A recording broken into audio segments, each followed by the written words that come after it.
Good morning বন্ধুরা। এখন বাজে সকাল 7টা বাজতে 10 মিনিট বাকি আছে। তো আমার এখানে এখনো কিন্তু অন্ধকার আছে, এখনো খুব ভালোভাবে কিন্তু সকাল হয়নি। দেখায়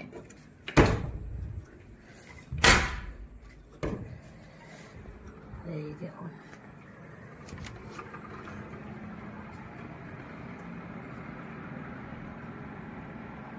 দেখতে পাচ্ছেন এখনো কিন্তু আছে অন্ধকার, এখনো সকাল হয় না, 7টা বাজতে যায়।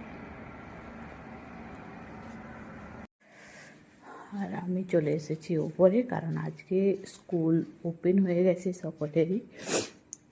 তো এখন বানাবো স্কুলের টিফিন, কিন্তু এখনও আছে অন্ধকার। লাইট জ্বেলে দিলাম। আর কিন্তু আমার টিফিন একদম রেডি হয়ে গেছে। বানিয়ে নিয়েছিলাম পরোটা, সাথে সবজি, আর এতে দিলাম একটু আপেল এবং নিচে গিয়ে দিয়ে দেবো বাদাম। তারপরে আমি পাখিকে দেওয়ার জন্য রুটিটা নিয়ে উপরে যাচ্ছি, কিন্তু এখনও অন্ধকার, লাইট চলে গেছে। আর কভারটা খুললে কিন্তু এবারে বোঝা যাচ্ছে যে সকাল হয়ে গেছে। তো ওই দেখুন সূর্যটা গাছের ফাঁক দিয়ে বেশ ভালোই দেখা গেল। আর আমি এখানে দিয়ে দিলাম পাখিকে রুটি। আমাদের এখানে কিন্তু সকালে আগে পাখিকে বা গরুকে, যে কোনো পশুকে রুটি দিয়ে তারপরে কিন্তু সবাই খায়।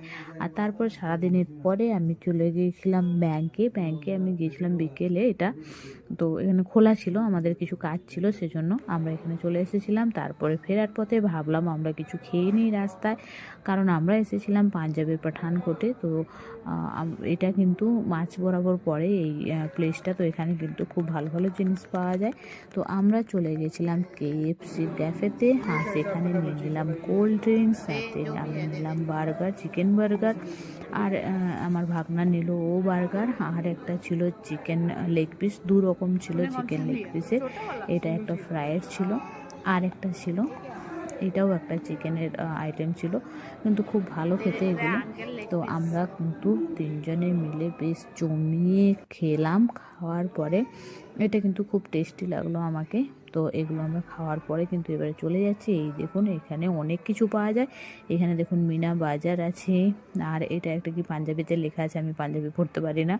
হালদিরামসের সমস্ত কিছু আইটেমস এখানে পেয়ে যাবেন। আরও অনেক কিছু এখানে আছে।